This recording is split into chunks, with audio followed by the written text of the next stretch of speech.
창세기 1장 27절 28절.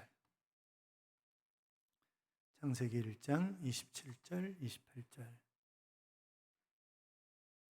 같이 읽겠습니다. 하나님이 자기 형상 곧 하나님의 형상대로 사람을 창조하시되 남자와 여자를 창조하시고 하나님이 그들에게 복을 주시며 하나님이 그들에게 이르시되 생육하고 번성하여 땅에 충만하라. 땅을 정복하라. 바다의 물고기와 하늘의 새와 땅에 움직이는 모든 생물을 다스리라 하시니라. 아멘. 같이 인사하겠습니다.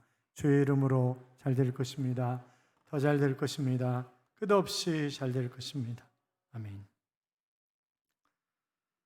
사랑하는 여러분, 오늘 예배의 성공자로 살기 위해서 주의 전에 달려나와 예배를 드리는 여러분, 하나님이 이 한 주간 여러분과 동행하셔서 잘 되는 행복한 한 주간의 삶이 될 줄로 믿습니다. 어느 교회 목사님이 그 저녁 헌신 예배 설교 초청을 받아서 가시게 됐어요. 그런데 그 집 사모님이 개를 너무 좋아하셔가지고 집에다 애완견을 키웠습니다. 그런데 이 애완견이 독특한 버릇을 가지고 있는데 심심하면 서재에 들어가가지고 목사님 설교 준비해놓은 그 원고를 물고 가는 거예요. 그날도 목사님은 책상 위에 있던 설교 원고를 무심코 가방에다 넣고 헌신 예배 가가지고 원고를 딱 끝내려고 보는데 원고가 반밖에 없는 거죠. 그놈이 물어간 거죠. 그래가지고 진땀을 흘리면서 성도들에게 사과를 했습니다. 사랑하는 성도 여러분, 오늘 설교를 짧게 하게 돼서 정말 죄송합니다. 사실은 우리 집에 기르는 개가 있는데 이놈이 종종 설교 원고를 물어갑니다. 오기 전에 원고를 확인했어야 되는데 죄송합니다. 우리 집 개가 오늘 설교 절반을 물어갔습니다. 그렇게 얘기를 했어요. 목사님은 정말 설교를 아주 짧게 하고 내려오셨습니다. 목사님 설교에, 짧은 설교에 가장 큰 은혜를 받으신 분은 그 교회 선임 장로님이셨습니다. 강단에서 내려오시는 목사님을 이 선임 장로님이 쫄쫄쫄 따라가시더니 목사님 오늘 정말 은혜 많이 받았습니다. 부탁이 하나 있는데요. 목사님 개가 새끼를 낳으면 그 새끼 중에 한 마리를 우리 목사님 좀 드리면 안 될까요? 그렇게 얘기를 하는 것이었습니다. 오늘 제가 설교가 좀 길지 모르겠습니다. 왜냐하면 유치부가 좀 늦게 끝나기 때문에, 그래서 지난주에 정상적으로 끝내니까 막 2층이 막 보통 혼잡한 게 아니에요. 그래서 오늘 조금 길게 할지도 모르니까 통상적으로 목사님들이 설교 원고를 그 A4 용지로 4페이지에서 5페이지 정도 설교 원고를 준비합니다. 저는 통상적으로 7페이지에서 8페이지를 준비합니다.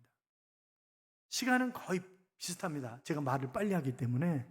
그래서 처음 저에게 오시는 분은 무슨 소리 하는지 모르겠다고 그렇게 얘기하시는 분들도 많이 계신데 조금 있다 보면 적응이 돼요. 그래서 느리게 설교하는데, 느리게 말하는데 가면 아주 답답해 하시는 것도 볼 수 있는데 오늘 설교가 좀 길더라도 이해를 해 주셨으면 좋겠어요. 어느 중학교 복도에 이런 글이 있습니다. 지금 잠을 자면 꿈을 꾸지만 지금 공부하면 꿈을 이룬다. 우리가 이렇게 바꿀 수 있겠죠? 지금 잠을 자면 꿈을 꾸지만 지금 기도하면 꿈이 이루어진다. 그렇게 바꿀 수 있을 것입니다. 우리가 절망 중에서도 기도하면 그 꿈을 하나님이 이루어 주시는 것입니다. 이 코로나19의 아픔 속에서도 하나님 앞에 예배드리는 것이 가장 귀한 줄로 알아 예배에 나오신 여러분, 이 한 주간도 하나님이 여러분과 함께 하셔서 기도에 응답하실 뿐만이 아니라 꿈을 이루어가는 건강하고 귀한 한 주간의 삶이 될 줄로 믿습니다. 사람이 하나님의 형상과 모양을 따라 창조되었다. 그렇게 창세기 1장이 기록하고 있는데 이것은 인간의 인격이 하나님의 성품을 닮았다라고 하는 그런 의미겠죠. 뿐만이 아니라 인간은 옳고 그름, 선과 악을 구별할 수 있는 도덕적인 존재로 하나님이 창조하셨다고 하는 그런 이야기입니다.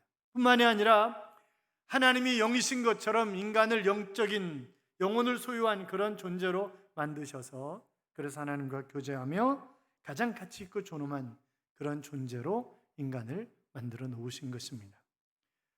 셰익스피어는 이런 얘기를 했죠. 인간 얼마나 위대한 걸작인가. 이성은 고귀하고 능력은 무한하고 행동은 천사와 같고 이해는 신과 같다. 세계의 미요 만물의 영장이 인간이다 하는 그런 이야기를 했습니다만, 하나님이 가장 섬세하게 맨 마지막에 만드신 작품이 바로 인간이잖아요. 지금 병원에서 어느 정도 달수가 차면 이 아이가 남자아이인지 여자아이인지 다 가르쳐 줍니다. 그래서 태어날 때 다 알잖아요. 그러나 옛날에는 안 그랬죠. 누구 내 집에 애 낳았다 그러면 아들이야 딸이야? 이렇게 물어봅니다. 그 다음에 물어보는 게 뭐죠? 누구 닮았대? 누구 닮았대? 아버지 닮았대?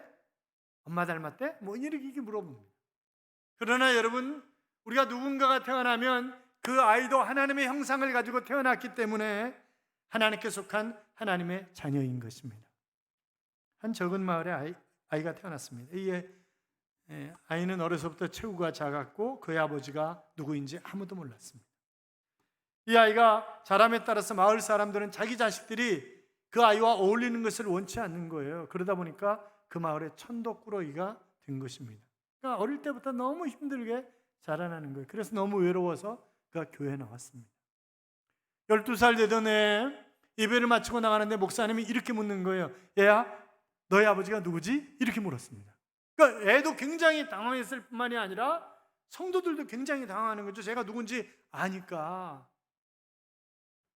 당황하는 모습을 보면서 목사님이 한마디 더 뜨는 거예요. 아, 너 보니까 내 아버지가 누군지 알겠다. 이렇게 얘기를 하는 거예요. 그러니까 성도들이 더 놀랬죠. 이 아이가 막 도망가려고 하는데 이렇게 얘기를 합니다. 야, 너 보니까 내 아버지가 하나님이구나. 도망가는 그 아이를 향해서 너는 하나님의 아들이니까 하나님의 아들답게 살아야 되는 거야. 알았지? 그렇게 얘기를 했습니다. 이 아이가 잘 자랐습니다. 힘들고 어려울 때마다 그래. 나는 하나님의 자녀야. 나는 하나님의 아들답게 살아야 되는 거야. 그러면서 모든 어려움을 극복해 나가는 거예요. 그리고 그는 결국 미국의 테네스주의 그 주지사가 되었습니다. 정말 정치도 잘했고 존경받는 그런 인물이었고 그래서 재선에 성공을 했고 사람들이 어떻게 이렇게 존경받는 사람이 될 수 있었느냐고 물었을 때 그는 내가 12살 때 그 얘기를 하는 거죠.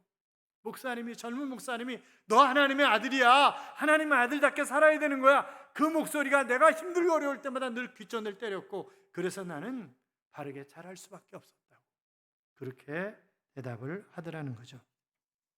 사랑하는 여러분, 우리가 하나님을 닮았고 하나님이 우리 아버지라고 하는 사실을 깨달을 때 내 인생의 가치관이라든지 정체성이라든지 모든 것이 다 변하는 것 아니겠습니까? 우리는 짐승이나 마귀의 형상을 따라 창조된 그런 존재가 아니라 하나님의 형상을 따라 창조되었고 하나님은 우리를 정말 귀하게 만드셨습니다. 그런데 그 하나님께서 우리를 만드시고 그렇잖아요. 아담과 하와를 만드시고 에덴 동산으로 부르셨는데 놀이터로 부르신 게 아니에요.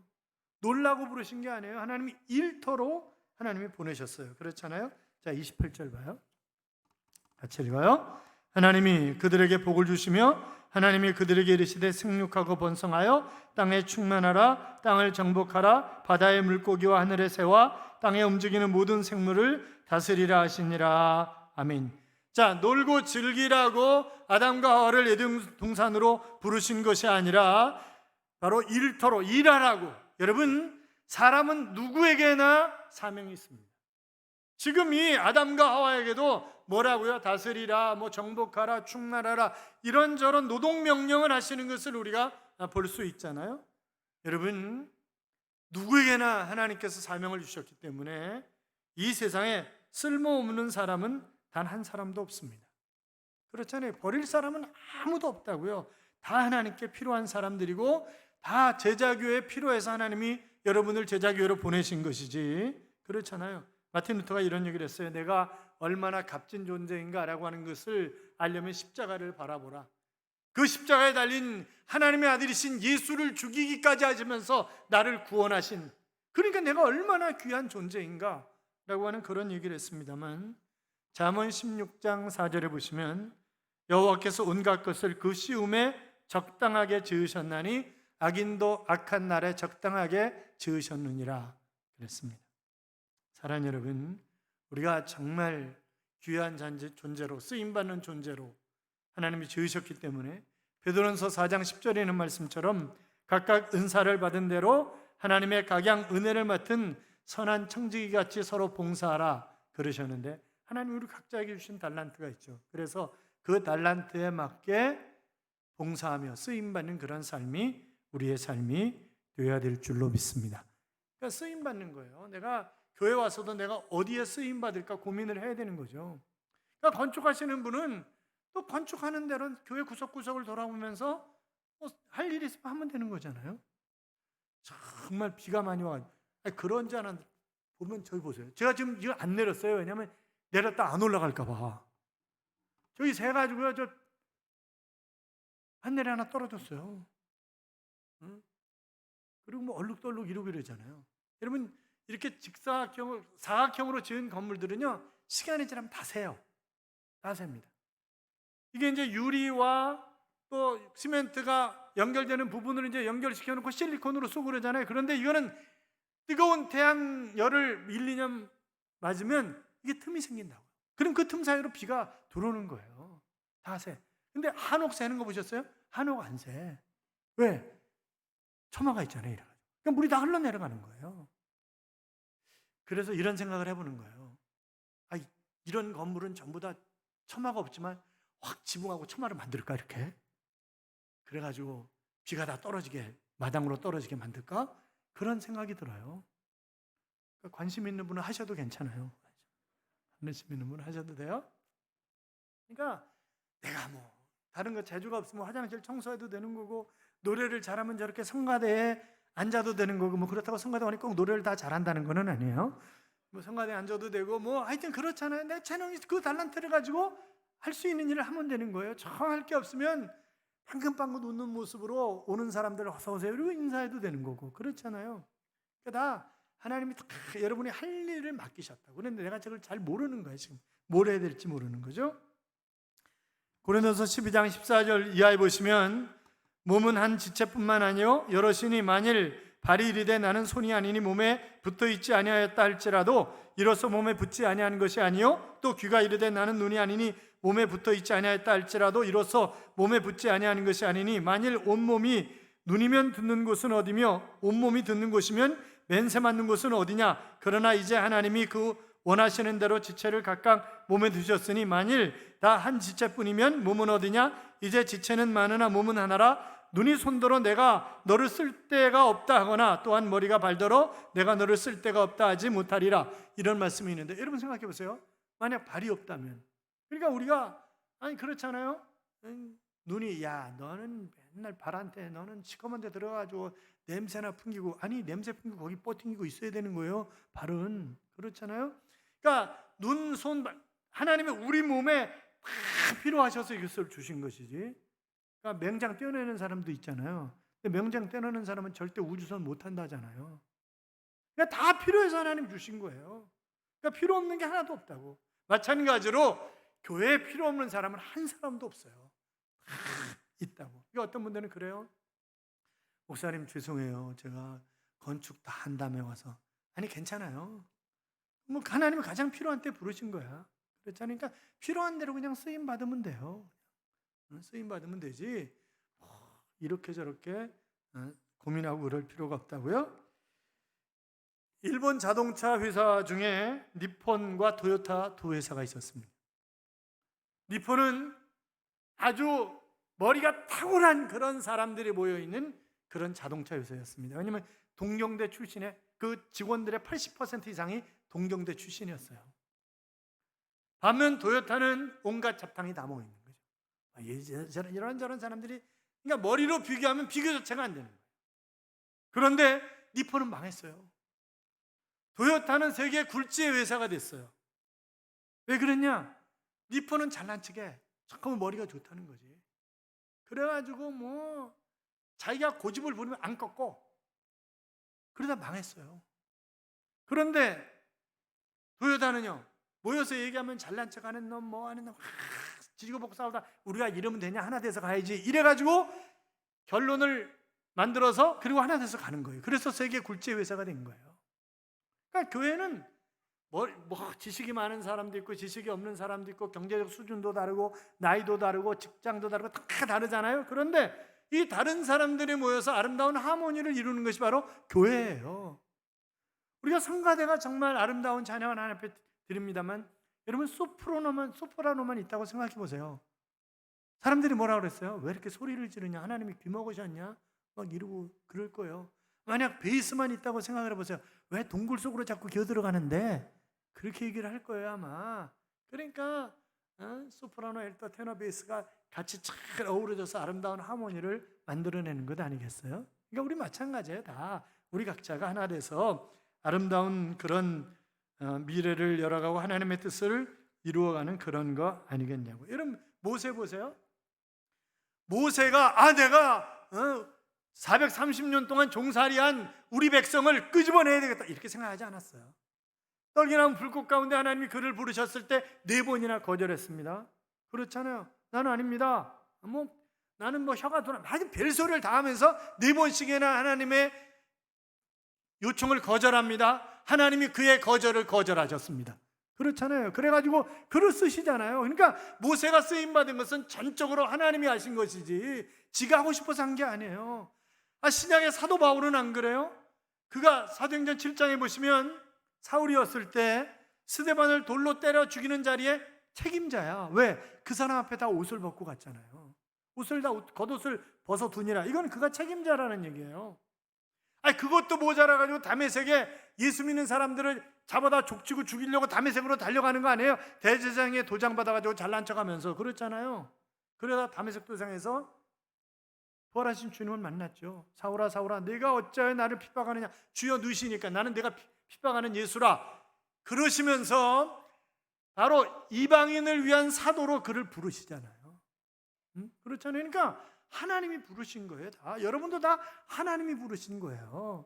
그러니까 하나님 앞에 쓰임 받으려고 애를 써야 되는 거 아니냐고요. 그러니까 우리가 하나님이 날 부르셨다라고 하는 사실을 분명하게 기억을 해야 하는 것입니다.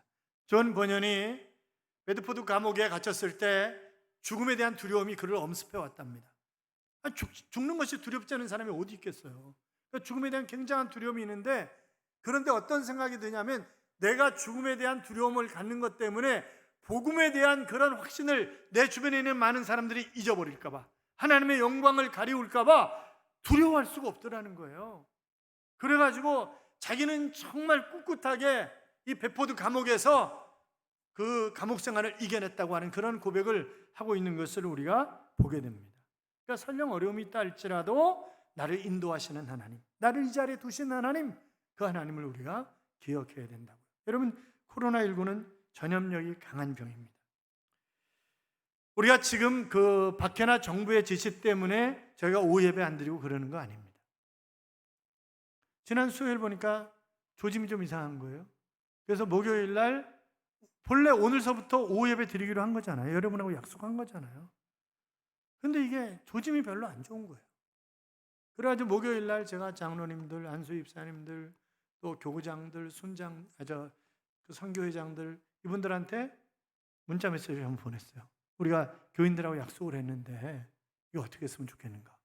1번, 2번, 3번 셋 중에 하나를 선택하시오. 그래가지고 그냥 9월 초부터 하기로 결정을 한 거예요. 제가 착하잖아요. 제가 착하기 때문에 물어보고 다 이렇게 해서 결정을 해서 9월 초부터. 여러분 성가대도 마찬가지죠. 성가대도. 왜냐하면 지난 금요일 날 금요기도회 끝나고 내려오면서 연세 드신 분들이 왜 찬양팀은 마스크를 안 쓰냐고 막 이제 그리고 왜 또 성가대 가운데 그래도 3부 성가대는 다 마스크 쓰고 찬양하잖아요. 근데 또 2부 성가대는 마스크를 안 쓰고 찬양을 했어요. 그러니까 가족들도 굉장히 염려를 하는 거예요. 가족들이. 지금 왜냐하면 교회에서 자꾸 확진자가 들어오니까 그러니까 한 명만 교회에서 확진자 나오면 그냥 교회는 폐쇄해야 돼요. 그러면 그 교회가 전도가 되겠냐고. 전도 안 돼요. 지금 저 정광훈 왜 풀어줘가지고 그냥 구속시켜라 막 아우성이잖아요. 청와대 청문 올라오고 막 아우성입니다. 지금 사랑제일 갔다 온 사람은 손 들어봐요. 없죠? 지금 전국적으로 막 춘천 할 것 없이 전국적으로 사랑제일교 교회는 1,000명 정도예요. 그런데 4,000명이 넘게 지난 한 주간 동안 다녀갔다는 거예요. 그러니까 이게 문제인 거지 지금 이게. 그러니까 전국적으로 퍼지고 있는 거예요 지금. 그러니까 이제 교회가 아주 지금 융단 폭격을 맞는 거예요. 그래서 부득불 내려가서 해주십시오. 그렇게 부탁을 드린 거고 찬양팀도 마스크를 쓰고 하라고. 그렇게 얘기를 한 거예요. 그러니까 그런 마스크 안 쓰고 그 거리 유지하지 않고 그러면은 그 사람은 믿음이 좋은 사람이고 마스크 쓰고 거리 다 유지해서 앉고 이런 사람 믿음이 없는 사람이 그건 아니잖아요. 이건 지금 믿음의 문제가 아니라 전염병의 문제예요. 그래서 교회는 예배 끝나면 바로 방역하고 여러분이 헌신하셨지만 좀 들어오는데 불편할까 봐 기계를 3개씩 현관에다 설치를 하고 지하 1층, 지하 2층 다 설치해 놓고 그리고 난리를 치는 거잖아요, 지금. 왜? 교회가 가장 안전한 장소, 그게 돼줘야 되는 거잖아요. 하나님의 영광을 위해서는. 그러니까 저희가 이렇게 지금 애를 쓰고 있는 거예요. 그러니까 좀 불편해도 성가대 참으세요. 아셨죠? 좀 불편해도 참으셔야 돼.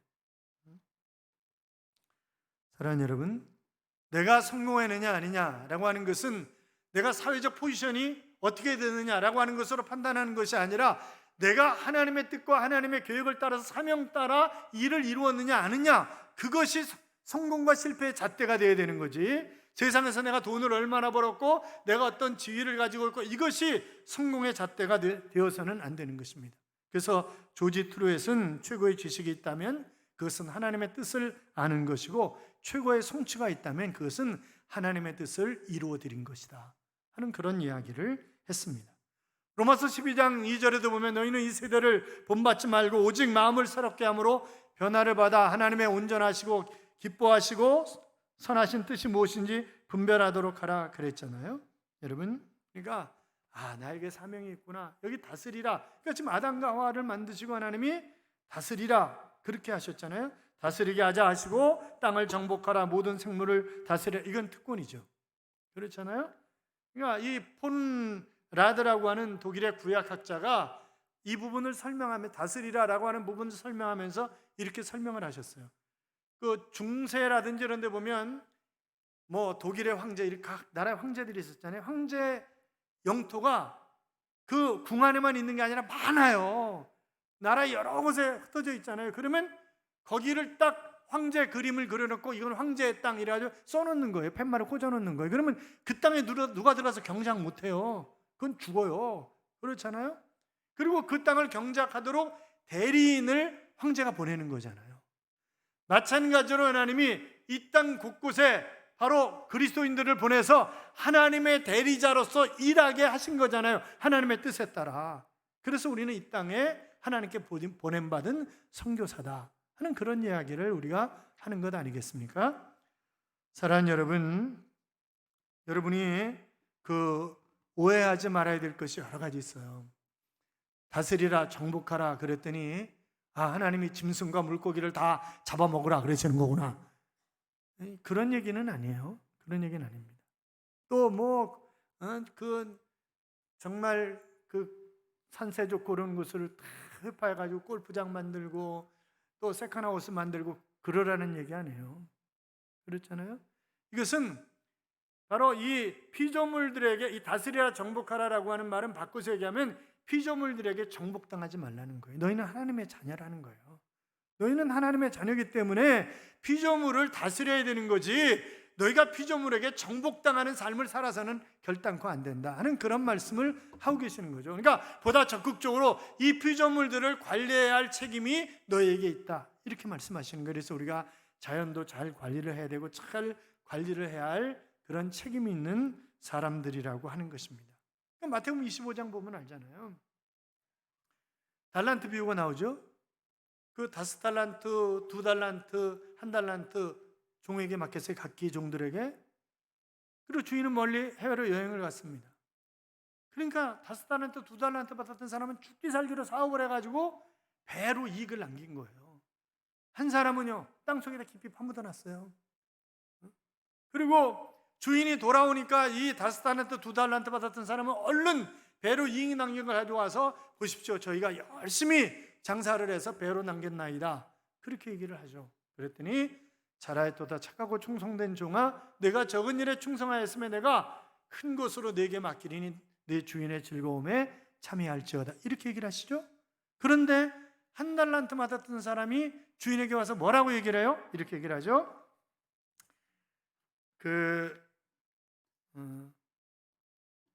주인은 어디 갔어? 주여 당신은 굳은 사람이라 심지 않은 데서 거두고 해치지 않은 데서 모으는 줄을 내가 알았으므로 두려워하여 나가서 당신의 달란트를 감추어 두었나이다. 보소서 당신의 것을 받으소서. 뭐라고 얘기하세요? 악하고 게으른 종아. 여러분, 하나님이 나에게 어떤 일을 맡기셨어요? 달란트를 주셨어요? 그거 사용하지 않고 가만히 있으면 뭐라는 거예요? 악하고 게으른 종이라는 거예요. 슬피 울며 이를 갈미 있으리라, 이렇게 말씀하셨어요. 파묻어 두면 악한 사람입니다. 우리는 죽도록 충성해야 되는 그런 사람입니다. 여러분, 그 록펠러라고 하는 사람을 잘 알잖아요. 우리는 이 록펠러가 믿음이 좋은 사람으로 알려져 있기 때문에 늘 좋은 면만 생각하고 좋은 면을 가지고 이야기를 합니다. 이 사람이 얼마나 많은 재산을 가지고 있었냐면, 지금식으로 환산을 하면 빌 게이트가 아주 세계 최고의 부자인 빌 게이트가 가지고 있는 재산의 3배랍니다. 그러면 그가 어떻게 부자가 되었느냐? 11조 비밀을 한 최고의 부자라고 하는 책을 보면 그가 결국 믿음으로 부자가 되었는데, 그는 3가지 철칙이 있다는 거죠. 온전한 11조, 온전한 주일 성수, 담임 목사님께 대한 충성, 이 3가지가 결국 자기의 오늘로 만들었다는 거예요. 우리가 늘 그의 좋은 면만 얘기하는데 또 안 좋은 면이 또 있어요. 잔혹한 독점 자본가라고 하는 그런 세상에 알려진 그런 이야기가 있습니다. 미국에 대해 알아야 할 모든 것이라고 하는 책에 보면 록펠러에 관해서 이렇게 기록을 해놨어요. 1870년대 스탠더드 석유회사를 창설해 입법부를 매수하고 철도업자들과의 비밀 거래로 운임 할인을 받고 뇌물과 사보타지 공세를 펴 경쟁사들을 무력화시킨 그때 정유업 물동량의 90에서 98%를 차지하기에 이른다. 거대 기업의 독점은 결과적으로 가격의 인위적 상승, 경쟁의 차단, 그리고 임금의 형편없는 저하를 초래했다. 노동자들 사이에서 인기가 없으면 도말할 필요도 없었다. 그리고 스탠더드 석유회사는 미국인들이 가장 증오하는 기업이 되었다. 얼마나 사실인지는 잘 모르겠습니다만, 물론 그가 나중에 그 사형 선고를 받고 그러다가 치료받고 그러면서 결국 이 하나 상하지 아니하고 정말 노후가 아름다운 퍼주는 삶을 살았습니다만, 한때는 긁어 모으는 데만 정신이 없었고, 그는 교회에서는 정말 좋은 사람이었는데 밖에서는 정말 악독한 그런 사람이었다고요. 그런 분 한번 손 들어보세요. 그런 분.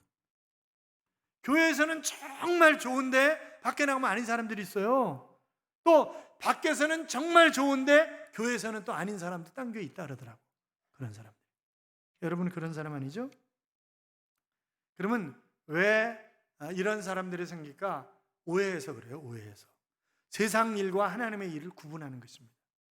여러분, 세상 일과 하나님의 일은 구분할 수 없어요.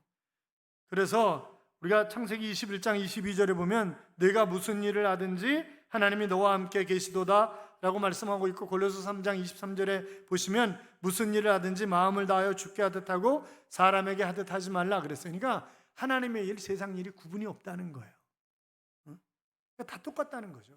그러니까 여러분이 정말 그 집에서 가족들을 위해서 빨래를 하고 밥을 하고 그것도 주님을 위해서 하는 거라는 거예요. 다 똑같다는 거예요. 그래서 마틴 루터가 이렇게 얘기했어요. 당신이 집에서 하고 있는 일은 당신이 마치 하늘에서 하늘을 섬기는 것만큼이나 소중한 가치가 있다. 수도사가 수도원에서 금욕 생활을 하며 금식하며 기도하는 일은 위대한 반면 주부가 요리하고 집안에서 청소하는 일은 보잘것없는 일로 여기기 쉽다. 그러나 하나님의 말씀은 비록 보잘것없는 일이라도 그 일은 하나님을 섬기는 일로 간주되며 수도사들이 금욕하는 생활보다도 더 귀한 찬양으로 하나님께서 받아주신다. 그런 얘기를 했습니다. 여러분, 그렇습니다. 주님의 일과 세상 일을 구분하지 마십시오. 내가 주님을 위해서 정말 하는 일이라고, 그러니까 가족을 위해서 하는 일도 주님을 위해서 하는 일이고, 직장에서 최선을 다해서 일하는 것도 주님을 위해서 하는 일이지 구분하면 안 된다는 거예요. 그런데 오해한다라고 하는 것이 있어서 잠깐 생각이 나는데, 1층 북카페에 가면 커피를 빼먹는 기계가 2개 있습니다. 하나는 일반 커피, 하나는 헤즐넛, 이렇게 써 있습니다. 누가 이상한 소문을 냈어요. 일반 커피는 좋은 커피고 헤즐넛 커피는 싼 커피를 거기다 넣어놓은 거다. 그래서 어느 날부터인가 보니까 일반 커피만 줄을 많이 쓰고 헤즐넛은 별로 줄을 안 쓰는 거예요. 아마 헤즐넛 커피를 좋아하는 사람이 줄을 너무 많이 쓰니까 아마 일부러 그런 소문 낸 거 아닐까요? 다 똑같은 커피예요. 다 똑같이 좋은 커피입니다. 저희가 커피 싼 걸 사지 않습니다. 커피 좋은 원두를 사가지고 와서 헤즐넛 커피는 그 좋은 커피에다 헤즐넛 좋은 커피 5분의 1을 섞은 거예요. 그러니까 둘 다 좋은 거예요. 그러니까 오해하지 마세요. 누가 만든 말이야. 만든 말이에요. 오해하지 마세요. 사랑하는 성도 여러분, 어두운 터널이 아무리 길다 할지라도 끝에는 환한 세상이 있습니다. 터널이 지나면 밝은 태양을 맞이할 수 있는 것처럼 어둠 속에서도 빛을 만드시는 하나님을 바라보며 세상 가운데 소금과 빛의 역할을 잘 감당하며 사시기 바랍니다. 그분은 우리에게 사명을 주었습니다. 하나님의 계획 속에서 이제 하나님께서 허락하신 사명 따라 살아서 주님의 뜻을 이루어드리는 쓰임받는 그런 하나님의 자녀들이 되시기를 주님의 이름으로 축원합니다. 축원합니다. 이런 찬양이 있죠. 주님이 홀로 가신 그 길 나도 따라가오. 모든 물과 피를 흘리신 그 길을 나도 가오. 험한 산도 나는 괜찮소. 바다 끝이라도 나는 괜찮소. 죽어가는 저들을 위해 나를 버리길 바라오. 아버지 나를 보내주오. 나는 달려가겠소. 목숨도 아끼지 않겠소. 나를 보내주오. 세상이 나를 미워해도 나는 사랑하겠소. 세상을 구원할 십자가 나도 따라가오. 생명을 버리면서까지 나를 사랑한 당신, 이 작은 나를 받아주오. 나도 사랑하오. 라는 그런 찬양입니다. 사랑하는 여러분, 예수님이 십자가에 못 박혀 죽기까지 하시면서 우리를 사랑하시고 우리를 구원하시고 그리고 우리를 이 땅에 사는 날 동안 해야 할 그런 사명을, 그런 달란트를, 일을 우리에게 맡겨주셨습니다. 그를 멋지게 감당하면서 쓰임받는 삶, 주님을 기쁘시게 하는 그런 삶이 되기를 간절히 열망하며 또 찬양 드리는 동안 작은 소자 하나에게 냉수 한 그릇 대접한 것 내게 한 것이다, 그렇게 말씀하셨던 것처럼 우리 홍수 때문에 피해를 입은 교회들을 위해서 헌금하는 그런 시간을 갖겠습니다.